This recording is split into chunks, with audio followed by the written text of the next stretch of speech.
नमस्कार। आज का पाठ है राम लक्ष्मण परशुराम संवाद और इसके रचयिता है तुलसीदास जी। आइए पाठ प्रारंभ करने से पहले हम पाठ प्रवेश को देख लेते हैं। ये चौपाइयाँ और दोहे रामचरित के बालकांड से ली गई है। यह प्रसंग सीता स्वयंवर में राम द्वारा शिव के धनुष तोड़े जाने के ठीक बाद का है। शिव के धनुष टूटने से इतना जबरदस्त धमाका हुआ कि उससे दूर कहीं बैठे परशुराम ने सुना। परशुराम भगवान शिव के बहुत बड़े भक्त थे, इसलिए उन्हें बहुत गुस्सा आया और वे तुरंत ही राजा जनक के दरबार में जा पहुंचे। क्रोधित परशुराम उस धनुष तोड़ने वाले अपराधी को दंड देने की मनसा से आए थे। यह प्रसंग वहां पर परशुराम और लक्ष्मण के बीच हुए संवाद के बारे में है। इसमें ज़्यादातर जो संवाद है इसमें वो परशुराम और लक्ष्मण के बीच ही है। ठीक है। शुरुआत में राम बात करते हैं, तो इन तीनों लोगों के बीच जो बातचीत हो रही है उसी को संवाद बोल रहे हैं।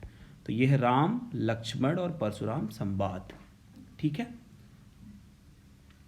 अब गोस्वामी तुलसीदास के बारे में थोड़ा जान लेते हैं। गोस्वामी तुलसीदास का जन्म हुआ था संवत 1589।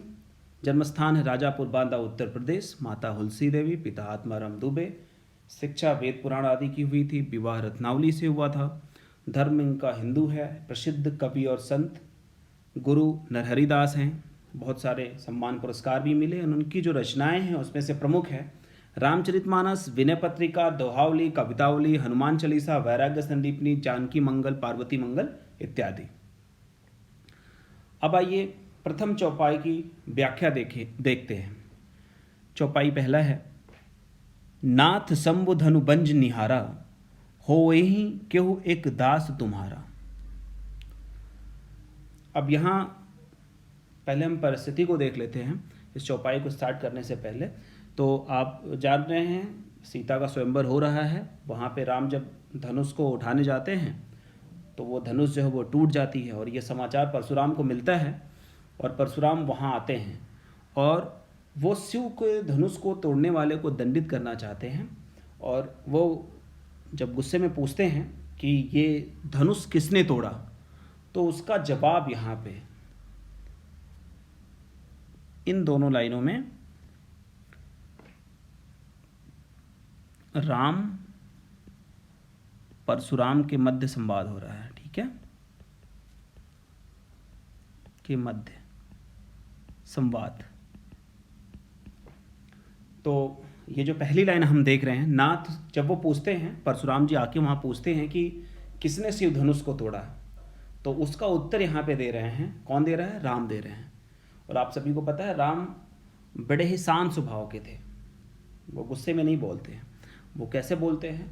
नाथ शंभु धनु बंज निहारा, होहि केहू एक दास तुम्हारा।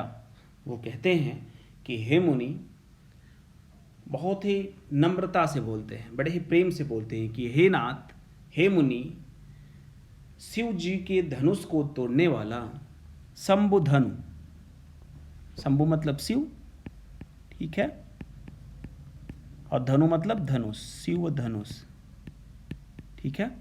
भंज निहारा, भंज निहारा मतलब तोड़ने वाला, भंज करना मतलब तोड़ना। तो वो कहते हैं कि जो हे नाथ, जिसने भी इस शिव धनुष को तोड़ा है वो कौन है? तो हो ही होगा, क्यों मतलब कोई, एक मतलब एक, दास मतलब सर्वेंट, नौकर या दास, वो दास ही होगा। किसका? आपका। तो अब यहाँ देखेंगे तुम्हारा मतलब आपका। रिस्पेक्ट देंगे बड़े को, जैसे दिया जाता है आपसे जो एल्डर होते हैं उसको जैसे हम रिस्पेक्ट देते हैं, सम्मान देते हैं। यहाँ पे भी श्री रामचंद्र जी भी, वो परशुराम चूँकि उनसे वो बड़े थे, वो ऋषि थे, तो उनको वो जो है वो सम्मान दे रहे हैं। क्या बोल रहे हैं? पहली लाइन अब पूरी तरह से हम देखेंगे कि हे नाथ, शिव धनुष को तोड़ने वाला वो आपका कोई एक दासी होगा। और आगे की लाइन में फिर राम बोलते हैं, आय सुकाह कहिन किन मोही। यहाँ देखिए क, जहाँ क वर्ण की आवृत्ति होती है, कौन सा अलंकार होता है? अनुप्रास अलंकार होता है। ठीक है। अब देखेंगे इसमें क्या, आयसु, आयसु मतलब होता है ऑर्डर, आज्ञा। ठीक है, आज्ञा। काह कहीं किन मोही, आज्ञा क्या है कहिए, ठीक है, मुझे, मोही मतलब मुझे, तो क्या आज्ञा है मुझे कहिए। सुनि रिसाई, सुनकर, रिसाई मतलब गुस्से में होकर, बोले, बोलते हैं, मुनि मतलब यहाँ परशुराम को बोला गया है, ठीक है, कोही, कोही मतलब क्रोधी, परशुराम गुस्से वाले हैं इसलिए उनको क्रोधी बोला जाता है, ठीक है। तो अब इसमें यह है कि सुनि रिसाई बोले मुनि कोही, यह सुनकर गुस्से में होकर क्रोधी परशुराम जी बोलते हैं, ठीक है। अब क्या परशुराम जी बोलते हैं वो अगली लाइनों में है, तो वो है सेवकू सो जो करे सेवकाई, सेवक जो दास है, जो सर्वेंट है, वो क्या है, जो करे मतलब करता है, सेवकू मतलब दास, ठीक है, सेवकाई वो सेवक का काम करे, जो दास जो है वो सेवक का काम करे। अरि करनी, अरि मतलब क्या होता है, शत्रु, एनिमी, दुश्मन, ठीक है। शत्रु करनी, करनी मतलब कार्य, जो शत्रु का कार्य है, करी करी लड़ाई, तो शत्रु का काम क्या है, वो कह रहे हैं कि जो सेवक का काम है सेवकाई करना है, ठीक है, और जो शत्रु का काम कर रहा है उसे लड़ाई ही करनी चाहिए, करिए लड़ाई, उसे लड़ाई करनी चाहिए, ठीक है।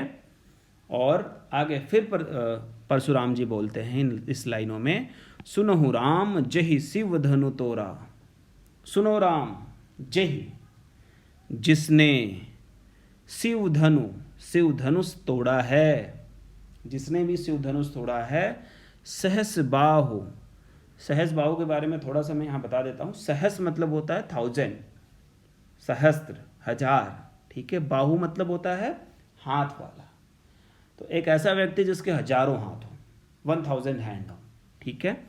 तो माना ऐसा जाता है कि जब लड़ाई हुई थी सहस्बाहु और परशुराम में, तो परशुराम ने सहस्बाहु के हजारों भुजाओं को काट डाला था, ठीक है।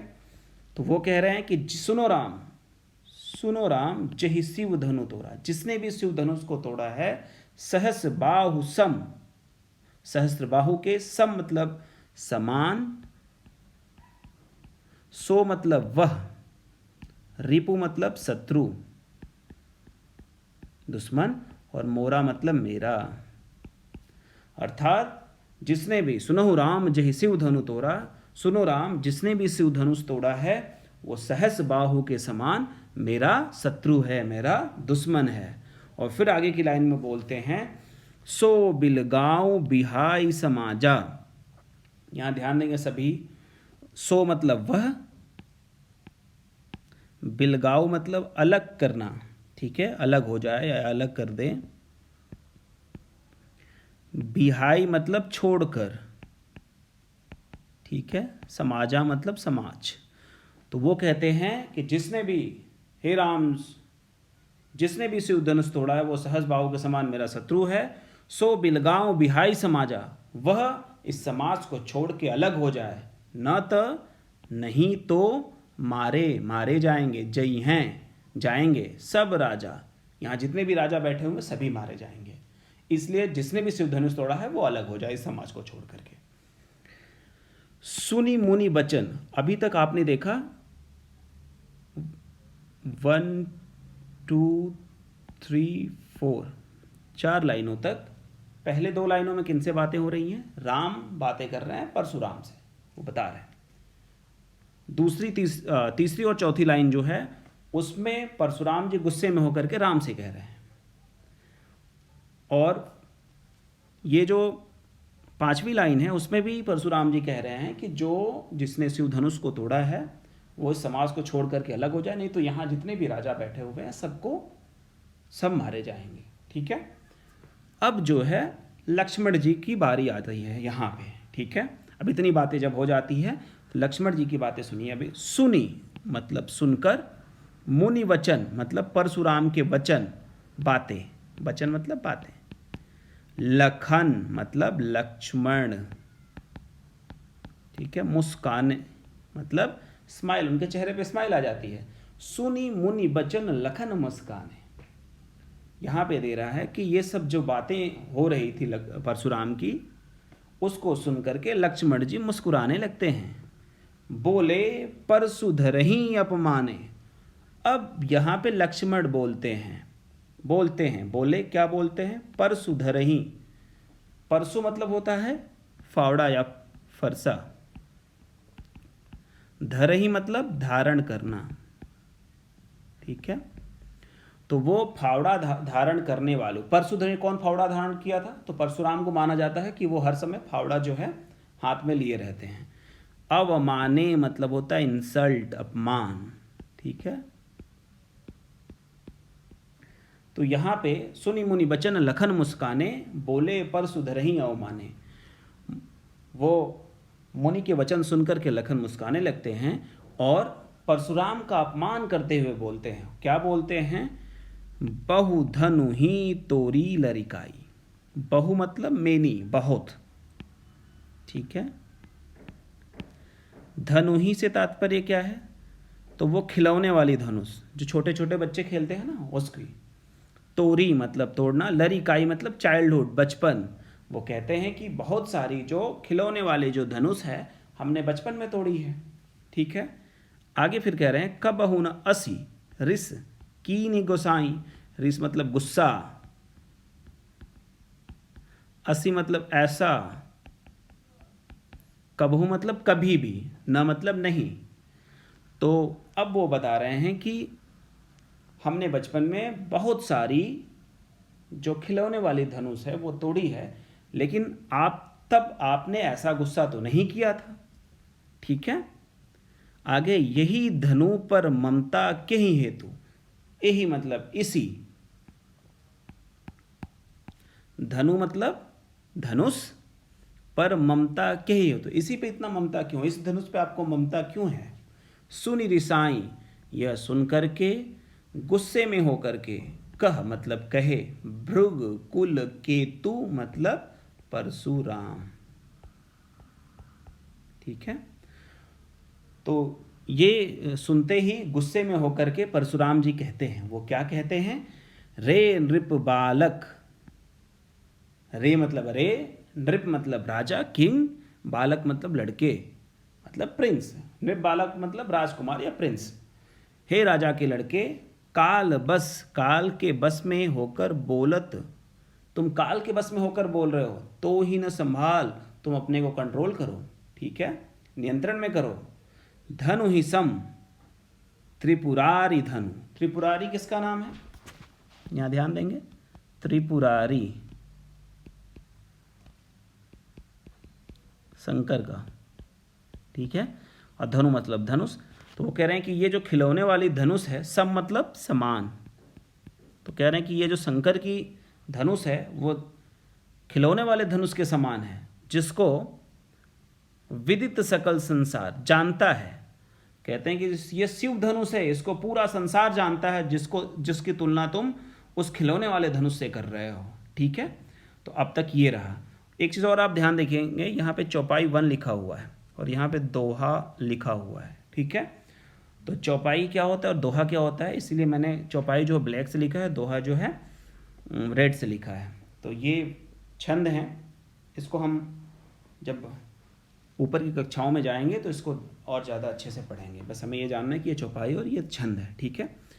अब आते हैं इसकी जो कठिन मीनिंग है उसको देख लेते हैं। इस चौपाई 1 के शब्दार्थ देख लेते हैं। तो भंज निहारा मतलब तोड़ने वाला, रिशाई मतलब क्रोध करना, कोही मतलब क्रोधी, रिपु मतलब शत्रु, एनिमी, दुश्मन, बिलगाओ मतलब अलग होना, अवमाने मतलब इंसल्ट करना, अपमान करना, लरिकाई मतलब बचपन, चाइल्डहुड, ठीक है। तो ये जो पहला दोहा था उसके ये शब्दार्थ हैं, ठीक है। एक बार फिर से इस दोहे को समझ लेते हैं, इसका अर्थ क्या है, इसकी व्याख्या क्या है, भावार्थ क्या है। तो इन पंक्तियों में श्री राम परशुराम जी से कह रहे हैं कि हे नाथ, शिव जी के धनुष को तोड़ने की शक्ति तो केवल आपके दास में ही हो सकती है, इसलिए वह आपका कोई दास ही होगा। जिसने इस शिव धनुष को तोड़ा है, क्या आज्ञा है, मुझे आदेश दे। यह सुनकर परशुराम जी और क्रोधित हो जाते हैं और कहते हैं कि सेवक वही हो सकता है जो सेवकों जैसा काम करे। यह धनुष तोड़कर उसने शत्रुता का काम किया है और इसका परिणाम युद्ध ही है। उसने इस धनुष को तोड़कर मुझे युद्ध के लिए ललकारा है, इसलिए वो मेरे सामने आए। परशुराम जी श्री राम से कहते हैं कि जिसने भी शिव धनुष को तोड़ा है वह इस स्वयंवर को छोड़कर अलग खड़ा हो जाए, नहीं तो इस दरबार में उपस्थित सारे राजाओं को अपनी जान से हाथ धोना पड़ सकता है। परशुराम के क्रोध से भरे स्वर को सुनकर लक्ष्मण उनका मजाक उड़ाते हुए कहते हैं कि हे मुनिवर, हम बचपन में खेल खेल में ऐसे कई धनुष तोड़ चुके हैं, तब तो आप क्रोधित नहीं हुए, परंतु यह धनुष आपको इतना प्रिय क्यों है जो इसके टूट जाने पर आप इतना क्रोधित हो उठे और जिसने यह धनुष तोड़ा है उससे युद्ध करने के लिए तैयार हो गए। परशुराम जी कहते हैं, हे राजा के लड़के, तुम काल के वश में हो, अर्थात तुम में अहंकार है, ईगो है, घमंड है, और इसी कारणवश तुम्हें यह नहीं पता चल पा रहा है कि तुम क्या बोल रहे हो। क्या तुम्हें बचपन में तोड़े गए धनुष एवं शिव जी के इस धनुष में कोई अंतर नहीं दिखाई दे रहा है जो तुम इनकी तुलना आपस में कर रहे हो? ठीक है।